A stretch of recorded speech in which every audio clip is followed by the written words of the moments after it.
Amados irmãos e irmãs, na nossa primeira leitura de hoje do profeta Oséias, a linguagem que o profeta Oséias utiliza é uma linguagem de um esposo para com a sua esposa.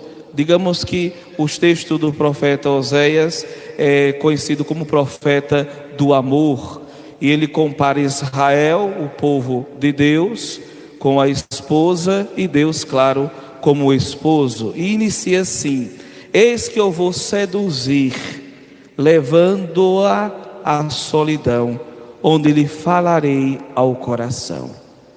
Palavra forte, né? Seduzir no contexto de hoje. Eu diria, claro, que fique no termo forte do termo seduzir, né? Mas mergulhando no aspecto de conquistar, né? Porque às vezes certas palavras hoje em nosso meio estão um pouco que erotizadas, e a palavra seduzir termina entrando nessa leva também, né? Mas aí a gente vai dentro do aspecto do conquistar, né? Eu diria na linguagem de hoje: eis que eu a vou conquistar, levando-a à solidão, onde lhe falarei ao coração.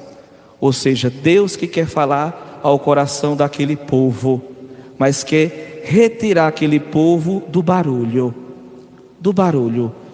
E eu pergunto, nos dias de hoje, quantas coisas nos distraem, quanto barulho, quantos sons que termina nos distraindo. Como as pessoas nos dias de hoje têm dificuldade de silenciar.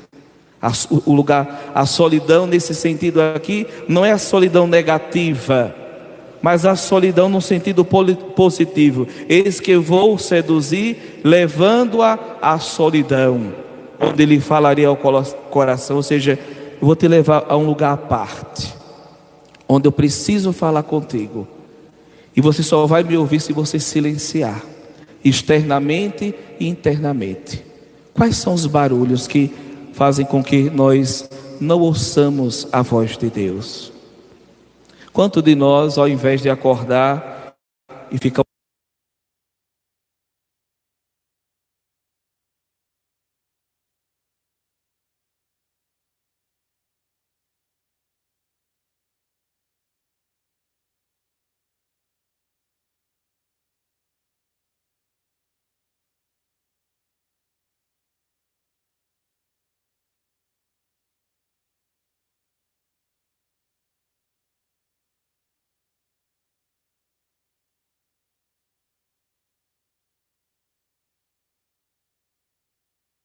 capazes de ouvir a ela, ouvir os outros? Então é necessário, para a gente ter direção na nossa vida e ouvir esta voz de Deus, a gente ter os nossos momentos de solidão. Solidão aqui no aspecto positivo, que nós estamos só, né? No momento que você está em silêncio, conversando com Deus, você não está só, você está com Deus. Então não existe, né? Não é aspecto negativo, mas positivo. Deixe Deus falar ao seu coração. Não tenha medo de silenciar. Ele está louco para te seduzir, trazer você para o caminho dele, o caminho que leva à vida. E aí a gente se encontra com o Evangelho. O Evangelho de hoje conta a história de uma menina que morreu.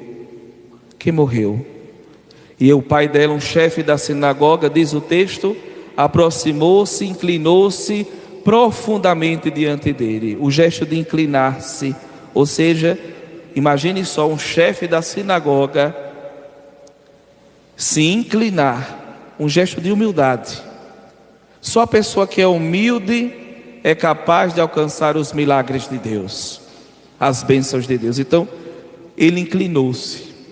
Digamos que ele esqueceu todo o estudo que tinha, todo o orgulho que tinha de ser um chefe dos fariseus, para ouvir uma pessoa que nem conhecida direita era. E ele inclinou-se, ou seja, humilhou-se profundamente diante dele e disse: minha filha acaba de morrer. Ou seja, que fé deste homem. Ele não tinha mais a ninguém para recorrer, mas ele tinha uma ponta de esperança. Tem Jesus. E ele foi lá, se humilhou e depositou toda a sua esperança e disse: minha filha acaba de morrer, mas vem e impõe tua mão sobre ela e ela viverá.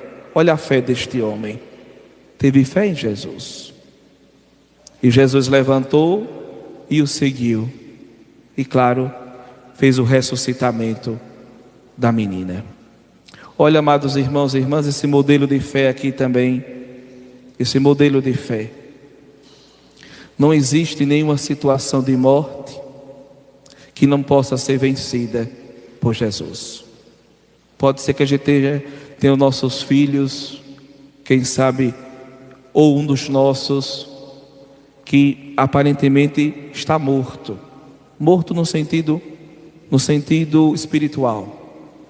Mas faça como este pai.